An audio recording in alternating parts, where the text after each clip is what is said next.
The Whitchurch-Stouffville Fire Department wants everyone to plan 2 ways out of their home.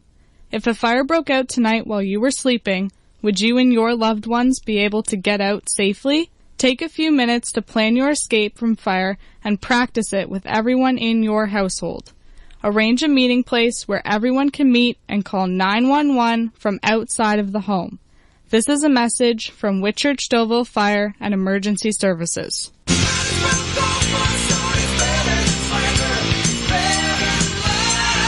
Hi, folks. Kim Mitchell here. You know, however you choose to get around, your ATV, your snowmobile, your boat, car, if you have a motorcycle, all these things take 100% of your attention and skill to operate safely. Alcohol impairs that, and bad things can happen. So, be smart, okay? You know what I'm going to say next. This message brought to you from the Safe and Sober Awareness Committee. What's happening in Stouffville? First, Fast and Factual. It's Whistle FM News every weekday morning between 5 and 9 on the half hour. Our Whistle FM News team brings you all the news that you need to know. In town and around the region, if it affects us in Stouffville, we've got it covered. Turn to your hometown news source, Whistle FM, for all the latest. Tune in at 102.9 Whistle FM or online at whistlefm.com. Well, we're back on Fresh. We're continuing on with the show now on a lighter note. Well, actually, not even. We have Joanne George joining us in the studio right now. And Joanne is a dog trainer, as far as I'm concerned, a dog whisperer. And she is the mom, not in a biological sense, of Smiley. Yes. And we lost Smiley. Stouffville's beloved Smiley. Yes. Yep. And I always do my years. I'll say this year, because my years start in September and end in June. Right. I don't know. I've been out of school for several years. Yes. It seems odd to say that he passed last year. Because it doesn't seem that long ago. No, it seems like it was just yesterday. And it, in so many ways, was just yesterday. Yeah.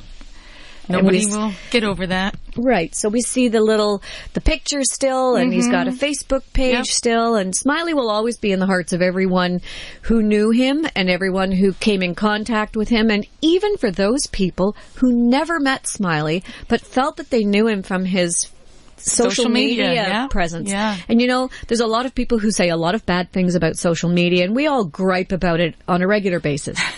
But that's one aspect of social media that was outstanding. Just all around good.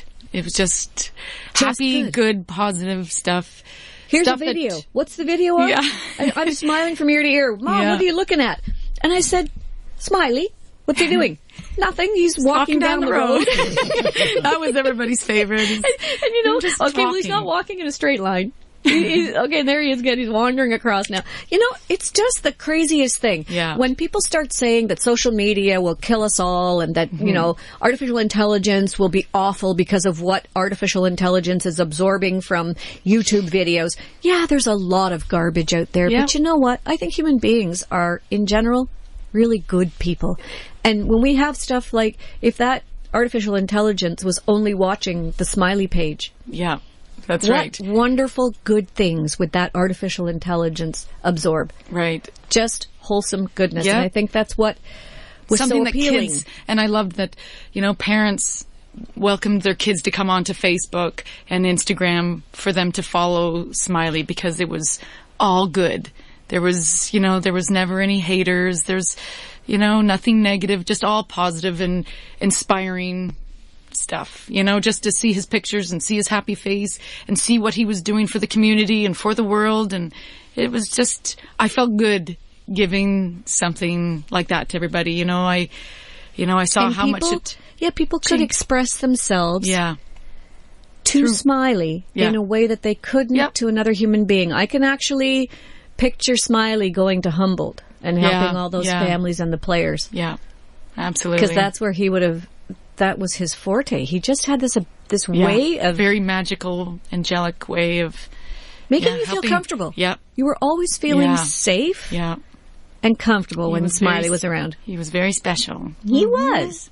And so now there's going to be a statue to Smiley. Tell us about that.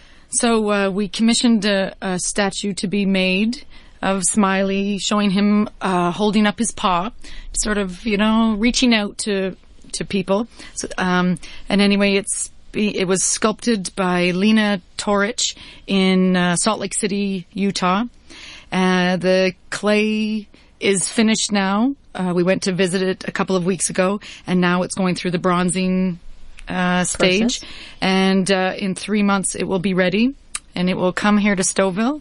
And then when the library is ready for it, it's going to be out in the outdoor atrium center court type of area in the new library. So kids can, and adults forever now can still see who Smiley was and what he did, and still be inspired by him, still, learn his life lessons about being born different, overcoming adversity, his campaign against anti-bullying. So, I think it's going to be great for Stouffville, and I wanted to do this for Stouffville, to thank them for their continued support. Well, it takes all kinds of people to make something like that work. I remember when Smiley won the Citizen of the Year. Mm-hmm. Yeah. Well, he was the Citizen of the Year. Yeah. But, Smiley couldn't get to the places that you didn't take him to. So kudos to you, because thank you. It was all the effort that you put in. I just knew he was something special and was just trying to share him. That's all, Yeah. And share him you did. Yeah. Now, you have a new little person in your household. This little guy, Sonny, who is here on my lap. So just sort of came to us, I feel like, by fate. And he was born in Tijuana. And Tijuana, Mexico? Yep. Oh, he's a hot weather dog. Yeah, oh, boy. exactly. That's why he's wearing a sweater here in Canada. So he went from Tijuana to LA to a rescue. In the States, they certainly have a bigger issue with unwanted strays and, dogs in shelters and things. The rescues and shelters are absolutely filled. So it was just, they were trying to find a rescue that had room for him. I'm trying to get his attention while he's talking. If you do a little kissy noise, he'll look at you. There we go. Oh, isn't that cute? Now, we're going to do a little bit of Facebook Live here. So for any of the listeners who are, Jay's going to take care of that, our producer behind the board who does everything, because he doesn't show well on radio, does he? No.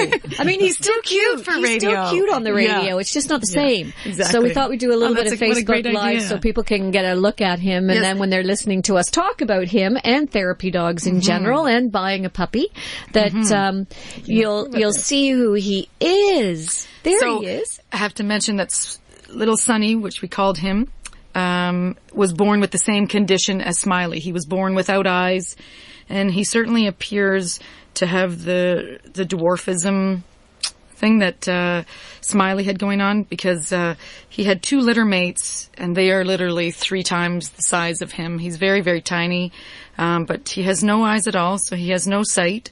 But anyway, he went from LA to Oregon, and then Shepard and I, my son and I, we went to Oregon during March break to pick him up. And then on our way back, we stopped in at Utah, and we saw the statue and approved it to go to the bronzing. Yeah, and here we are. So this is Sonny, and he has certainly brightened up our days. Now, how did he get that name? We just thought, we were trying to think of something very, uplifting and positive. And we really did think of that, is that he's going to brighten our day and many days. Keeping up the social media accounts for Smiley after he passed, it's tough, and people were, as much as they wanted to still see Smiley, it was sad each time, and I felt, so anyway, we knew we were going to bring another special needs dog into our family. And, we were just going to keep our eyes and ears open for something. And anyway, this guy came along, and it was so, love at first sight. Look at him. Is he not the cutest little thing? And I never got to see Smiley as a puppy. And everybody used to always ask, going, post pictures of, Smiley as a puppy. But I didn't get Smiley until he was 2 years of age. So I never got to see him, what he looked like. But this is what I imagine Smiley might have looked like. He really, to me, looks like Smiley, other than, the blaze, and the white. Yeah. But just the ears and just the super cute face. Yeah, and the way he uses his ears. Yeah. Now, we all know that when you are missing a sense, the other senses are usually hypersensitive. Yeah. And because they rely on them. Yeah, he hears like crazy. When you were out there, he saw your little muffin wrapper there, and he knew it was over there. He knew that was food in the middle of the table. Wow, he's adorable. Well, we're going to take a little break and pay some bills. When we come back, we will continue our discussion with Sunny the dog. You do that too. And we're going to talk about therapy dogs and how they help and what they are capable of doing, because they are really special. You're listening to Fresh Waves on Whistle FM. We're talking with Joanne George and Sunny, and we'll be back right after this.